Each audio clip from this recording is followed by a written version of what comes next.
بسم اللہ الرحمن الرحیم۔ حضرت ابو سعید خدری نبی کریم صلی اللہ علیہ وآلہ وسلم سے روایت کرتے ہیں، آپ صلی اللہ علیہ وآلہ وسلم نے فرمایا، راستوں میں بیٹھنے سے اجتناب کرو۔ صحابہ نے عرض کیا، اللہ کے رسول، وہاں بیٹھنا ہماری مجبوری ہے، اس کے بغیر گزارا نہیں۔ ہم وہاں بیٹھ کر باتیں کرتے ہیں۔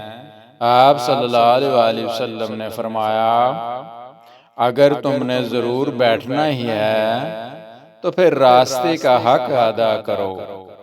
انہوں نے عرض کیا، اللہ کے رسول، راستے کا حق کیا ہے؟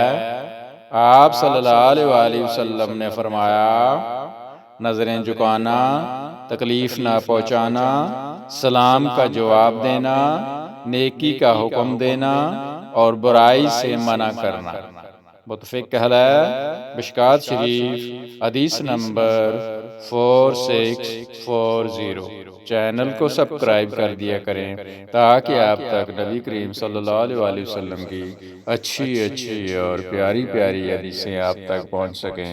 اللہم صلی علی محمد وعلی آلہ واصحابہ وازواجہ وذریاتہ وسلم۔